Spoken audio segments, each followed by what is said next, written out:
उस आदमी ने वो क्रॉस वाला लॉकेट उतार दिया जो उसके अंदर के अंधेरे को काबू में रखे हुए था। तुरंत ही उसकी पीठ से फरिश्तों जैसे पंख निकल आए। वो पंख उसे बेकाबू हालत में सीधे आसमान की तरफ उड़ाने लगे, लेकिन जैसे ही वह आधे रास्ते तक पहुंचा, वो पंख अचानक टूटने लगे और आग की लपटों ने उसे घेर लिया। जैसे ही वो जोर से जमीन पर आकर गिरा, उसके सिर से शैतानी सींग निकलने लगे। उसकी चीखों की गूंज चारों तरफ फैल गई और बिखरी हुई लावा में लिपटा हुआ एक नर्क का स्वामी जन्म ले चुका था। ये भयानक बदलाव उस आदमी के साथ इसलिए हुआ क्योंकि जिस औरत से वो सच्चा प्यार करता था, उसकी रहस्यमय परिस्थितियों में मौत हो गई थी। असली कातिल को ढूंढने के लिए उसने नर्क के एक दानव से सौदा किया और ताकत के बदले अपनी आत्मा बेच दी। 3 दिन पहले वो अपनी गर्लफ्रेंड को प्रपोज करने की योजना बना रहा था, लेकिन जैसे ही उसने अपने दिल की बात कही, उसने अचानक कबूल किया कि वो किसी और से प्यार करने लगी है। ये बात वो सहन नहीं कर पाया और उसी समय अपना आपा खो बैठा। उसकी इस हालत से डरकर उसकी गर्लफ्रेंड वहाँ से चली गई। उसे जरा भी अंदाजा नहीं था कि ये उनका आखिरी अलविदा होगा।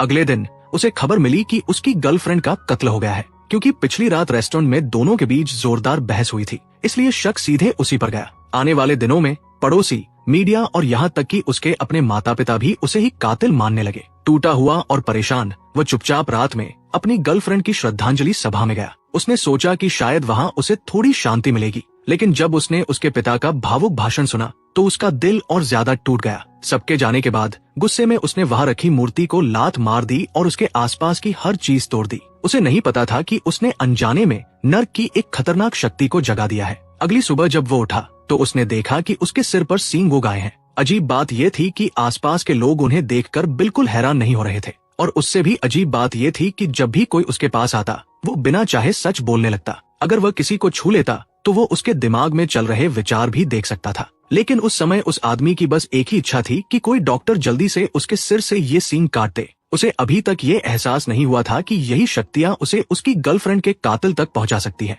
अगले दिन पीटर उन अजीब सींगों को हटवाने के लिए डॉक्टर के पास जाता है। हैरानी की बात यह होती है कि डॉक्टर उन्हें देखकर बिल्कुल भी चौंकती नहीं है। इसके बजाय वो शांति से उसे एक फॉर्म देती है और उसे भरने के लिए कहती है। जब पीटर वेटिंग एरिया में बैठकर फॉर्म भर रहा होता है, तभी पास में एक महिला और उसकी छोटी बेटी भी बैठी होती है। छोटी लड़की जोर जोर से चिल्ला रही होती है और सबको परेशान कर रही होती है। परेशान होकर वह महिला गुस्से में बड़बड़ाती है कि उसे अपनी बेटी को मार देना चाहिए क्योंकि वो सबको परेशान कर रही है। उसे ये नहीं पता होता कि पीटर के सींगों की अजीब शक्ति लोगों से उनके छिपे हुए विचार जबरदस्ती बुलवा रही है। फॉर्म भरने के बाद पीटर उसे रिसेप्शनिस्ट को देता है। रिसेप्शनिस्ट विनम्रता से पूछती है कि क्या वह उस महिला और उसकी बेटी को बाहर भेज दे क्योंकि वे उसे परेशान कर रही है। फिर वह उन्हें बाहर जाने के लिए कहती है। महिला गुस्से में आ जाती है और कांच के काउंटर पर हाथ मारती है। पीटर तुरंत उसका हाथ पकड़कर उसे रोकता है। जैसे ही वो उसे छूता है, उसे महसूस होता है कि वो महिला किसी के साथ अफेयर में है। शर्मिंदा और गुस्से में महिला तुरंत अपना हाथ छुड़ाकर वहाँ से चली जाती है।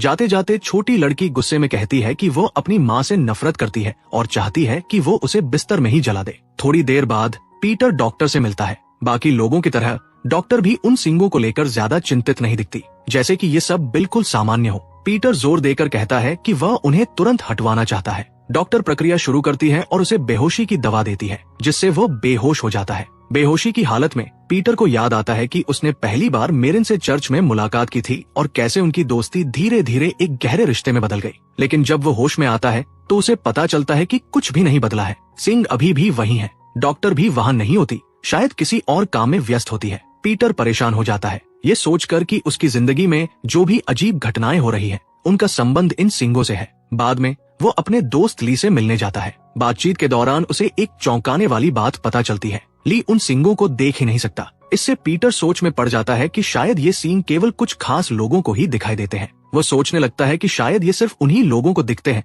जिनके अंदर कुछ गलत है, जबकि अच्छे और सच्चे लोग उन्हें नहीं देख सकते। उलझन और परेशानी में वो घर लौटता है और अपनी माँ से बात करने की कोशिश करता है, लेकिन उसकी माँ ठंडा और अजीब व्यवहार करती है। वो साफ कह देती है कि उसे उसकी समस्याओं से कोई मतलब नहीं है और ये तक कह देती है कि काश वो कभी पैदा ही नहीं हुआ होता। उसकी ये बातें पीटर को अंदर तक तोड़ देती है। फिर वह अपने पिता के पास जाता है और पूछता है कि क्या वह भी उसे डांटेंगे, लेकिन उसके पिता का जवाब उसे और ज्यादा झटका देता है। उसके पिता उस पर मेरिन की हत्या का आरोप लगाते हैं, कहते हैं कि वह एक अच्छी लड़की थी और उसकी करीबी दोस्त थी। पीटर तुरंत इनकार करता है और पूछता है कि वह उस पर भरोसा क्यों नहीं कर रहे और वह किसी ऐसे इंसान को क्यों मारेगा जिससे वो इतना प्यार करता था। लेकिन उसके पिता उसकी बात मानने से इनकार कर देते हैं। फिर वो एक चौंकाने वाली बात बताते हैं उन्होंने उस लैब को जला दिया था जहां जांच चल रही थी, ताकि सारे सबूत नष्ट हो जाए और पीटर सुरक्षित रहे। ये सुनकर पीटर को राहत नहीं मिलती, बल्कि वह और ज्यादा गुस्से में आ जाता है। वह चिल्लाता है कि लैब जलाकर उसके पिता ने शायद वही सबूत नष्ट कर दिए जो उसकी बेगुनाही साबित कर सकते थे और असली कातिल को सामने ला सकते थे।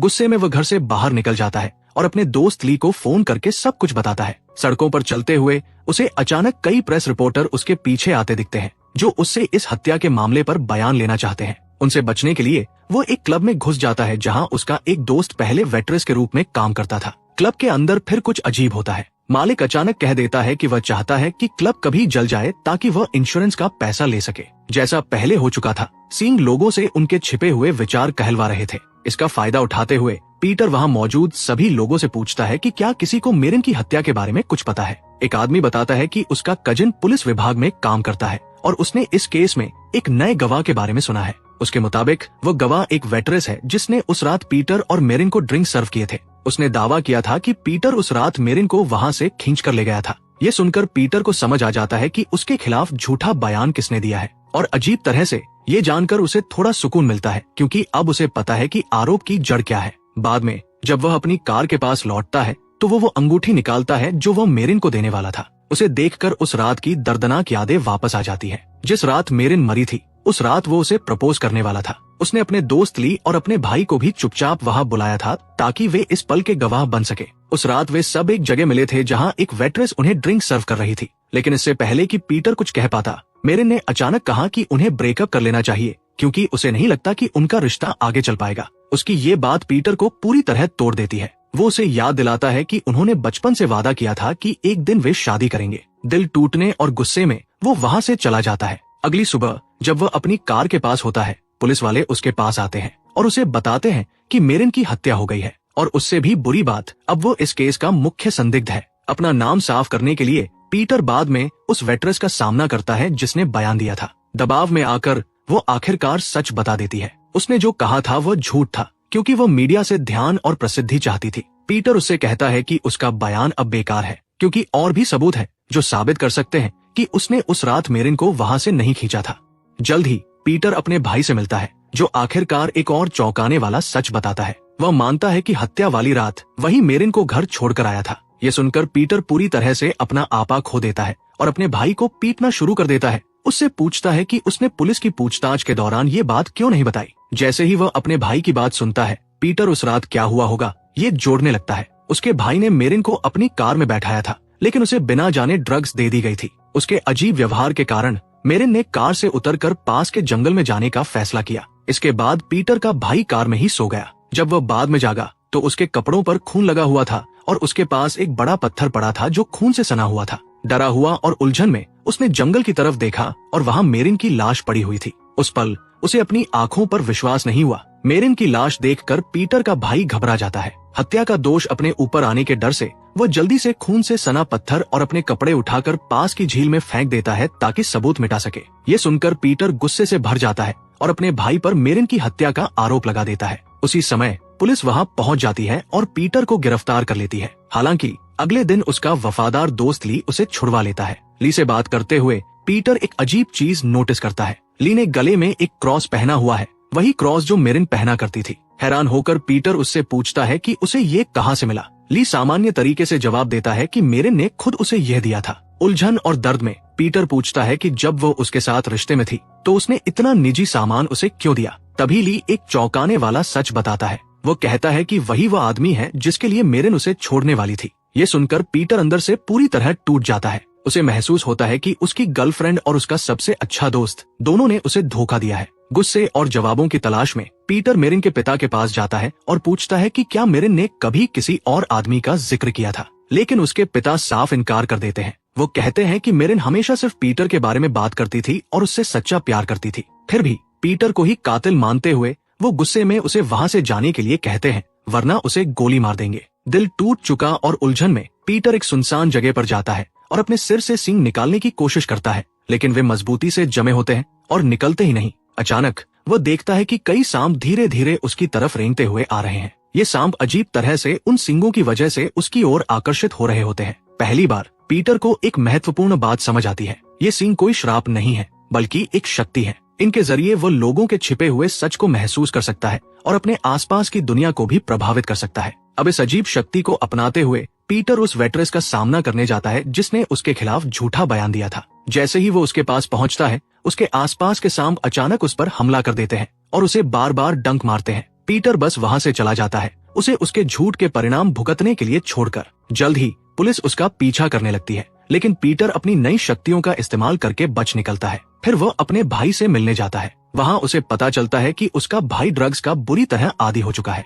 अपनी अलौकिक शक्ति का इस्तेमाल करते हुए पीटर उसे और ज्यादा ड्रग्स लेने के लिए मजबूर करता है, उसे मौत के करीब ले जाता है। उसे तड़पते हुए देखकर पीटर को मेरिन की लाश याद आती है। एक पल के लिए वह सोचता है कि सब कुछ पुलिस को बता दे और अपने भाई को मरने दे, लेकिन अंत में वो ऐसा नहीं कर पाता। सब कुछ होने के बावजूद वो अपने भाई को बचा लेता है। अगले दिन ली पीटर से मिलने आता है और ठंडे तरीके से कहता है कि मेरिन का ब्रेकअप उसका खुद का फैसला था और उसका उससे कोई लेना देना नहीं था। अचानक पीटर ली पर हमला करता है और उसके गले से क्रॉस खींचकर उतार देता है। जैसे ही क्रॉस हटता है, पीटर को डरावने दृश्य दिखाई देने लगते हैं। उसे एहसास होता है कि मेरिन ने जो क्रॉस ली को दिया था वो उसे इन अलौकिक प्रभावों से बचा रहा था, लेकिन अब ली पूरी तरह असुरक्षित है। गुस्से में भरकर पीटर उसका गला घोंटने लगता है। ऐसा करते हुए उसके दिमाग में डरावनी यादें उभरने लगती है। वो उस रात को याद करता है जब उसका और मेरिन का ब्रेकअप हुआ था। जब पीटर वहाँ से चला गया था तब ली अपनी कार से ये सब देख रहा था। जब बाद में पीटर का भाई मेरिन को घर छोड़ने गया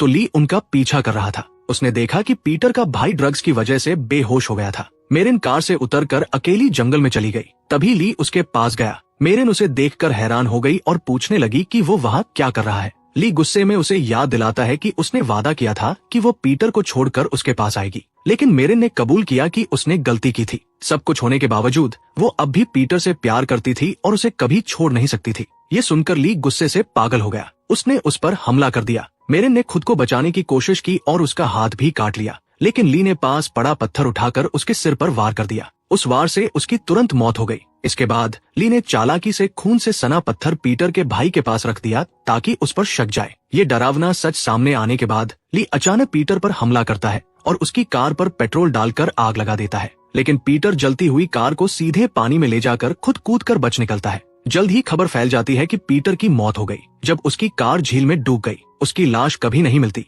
इसलिए सब मान लेते हैं कि वह मर चुका है। इस बीच उसका भाई ड्रग्स ओवरडोज की वजह से गंभीर हालत में अस्पताल में भर्ती होता है, लेकिन पीटर मरा नहीं होता। अगले दृश्य में वो पानी से बाहर निकलता हुआ दिखता है, जिंदा, घायल और थका हुआ। वो सीधे मेरिन के पिता के पास जाता है और असली कातिल ली का नाम बताता है। फिर वह उन्हें वो क्रॉस लौटा देता है, लेकिन मेरिन के पिता कहते हैं कि उसे इसकी सबसे ज्यादा जरूरत है। जैसे ही पीटर दोबारा वो क्रॉस पहनता है, उसका रूप सामान्य हो जाता है और उसके सींग गायब हो जाते हैं। बाद में पीटर उस पुराने ट्री हाउस में जाता है जहाँ वो और मेरिन साथ समय बिताते थे। वहाँ उसे मेरिन का लिखा हुआ एक पत्र मिलता है। उस पत्र में लिखा होता है कि वह इसे उसकी मौत के बाद ही पढ़ेगा। पत्र में मेरिन एक दिल तोड़ देने वाला सच बताती है। उसे जानलेवा कैंसर था और उसे पता था कि उसके पास ज्यादा समय नहीं बचा है। वो नहीं चाहती थी कि पीटर अपनी जिंदगी एक ऐसे इंसान के लिए बर्बाद करे जो जल्द ही मरने वाला है। इसीलिए उसने उसे खुद से दूर करने और रिश्ता खत्म करने का फैसला किया। हालांकि वो अब भी उससे बहुत प्यार करती थी। पत्र पढ़कर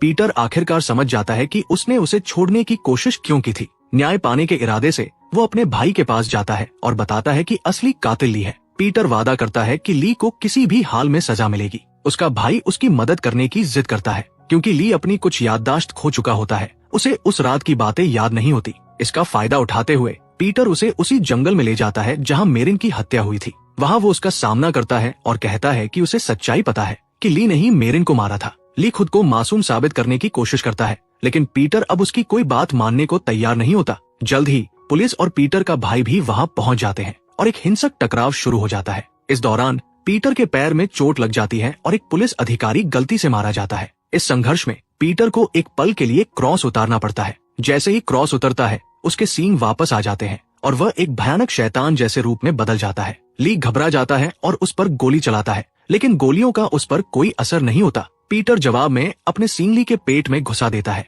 जिससे वो बुरी तरह घायल हो जाता है। फिर कुछ और भी डरावना होता है। एक सांप उसके घाव में घुस जाता है और दूसरा सांप बाहर से उसे नियंत्रित करता है। वो सांप उसके शरीर में मुंह के रास्ते अंदर चला जाता है, उसे उसके पापों की सजा देते हुए। आखिरकार ली अपनी ही बुराइयों की वजह से मर जाता है, लेकिन पीटर को दोबारा क्रॉस पहनने का मौका नहीं मिल पाता। धीरे धीरे उसका शरीर पत्थर में बदलने लगता है। ठीक उसके भाई के सामने। कुछ ही पलों में वो पूरी तरह एक बेजान मूर्ति बन जाता है। हालांकि कहानी के आखिरी पलों में पीटर को मेरिन के साथ शांति और खुशी में फिर से मिलते हुए दिखाया जाता है।